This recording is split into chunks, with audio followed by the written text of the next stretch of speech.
بسم اللہ الرحمن الرحیم۔ السلام علیکم بچوں، امید ہے کہ آپ سب خیریت سے ہوں گے۔ مضمون اردو، جماعت سمم۔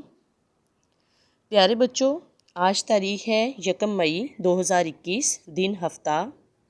لیکچر نمبر 2، سبق نمبر 2، حمد نظم۔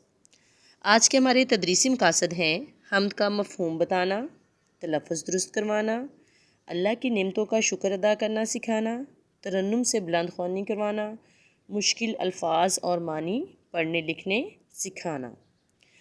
پیارے بچوں، سب سے پہلے ہم پڑھائی کریں گے۔ سبھی کچھ خدا کا بنایا ہوا ہے۔ سبھی کا مطلب ہے تمام چیزیں، سب کچھ۔ یہ گلشن اسی کا لگایا ہوا ہے۔ گلشن کا معنی ہے باغ۔ یہ خوش رنگ پھول اور پھل پیارے پیارے۔ خوش رنگ، اچھے رنگوں والے، پیارے پیارے، اچھے اچھے۔ یہ دن اور سورج، یہ چاند اور تارے۔ پیارے بچوں، سب سے پہلے میں آپ کو اس شعر کا مفہوم سمجھاؤں گی۔ شاعر کہتا ہے کہ دنیا اور کائنات کی ہر چیز اللہ کی پیدا کی ہوئی ہے، اور یہ دنیا کا باغ اللہ تعالیٰ کا لگایا ہوا ہے۔ اللہ تعالیٰ تمام مخلوق کا بنانے والا ہے۔ اب ہم الفاظ برائے املا پڑھیں گے۔ پہلا لفظ ہے خدا، گلشن، پھول، بنانا، چاند۔ پیارے بچوں، آپ نے املا کے الفاظ خوش خط لکھنے اور یاد کرنے ہیں۔ اس کے بعد ہم الفاظ کے معنی پڑھیں گے۔ گلشن کا معنی باغ، پیارے پیارے، اچھے اچھے، خوش رنگ، اچھے رنگوں والے، خدا اللہ تعالیٰ، سبھی سب کچھ۔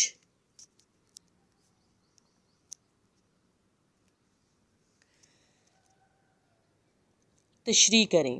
شعر نمبر 1، سبھی کچھ خدا کا بنایا ہوا ہے، یہ گلشن اسی کا لگایا ہوا ہے۔ تشریح، شاعر کہتا ہے کہ دنیا اور کائنات کی ہر چیز اللہ تعالیٰ کی پیدا کی ہوئی ہے، اور یہ دنیا کا باغ بھی اللہ تعالیٰ کا لگایا ہوا ہے۔ اللہ تعالیٰ تمام مخلوق کا بنانے والا ہے۔ وہی ہے جس نے تمام فطری مناظر پیدا کیے، چاند، سورج اور ستارے بنائے۔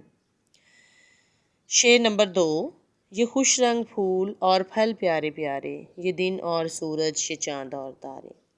شاعر کہتا ہے کہ دنیا کی ہر چیز اور کائنات کی ہر شے اللہ تعالیٰ کی پیدا کردہ ہے، مطلب اللہ تعالیٰ کی بنائی ہوئی ہے، جس میں اچھے رنگوں والے پھول ہیں، اچھی خوشبو اور ذائقے والے پھل ہیں، دن، سورج، چاند اور ستارے بھی ہیں، جن کو اللہ تعالیٰ نے پیدا کیا ہے۔ پیارے بچوں، آپ نے پڑھائی، املا، الفاظ معنی اور تشریح خوش خط لکھنی اور یاد کرنی ہے۔ اللہ حافظ بچوں۔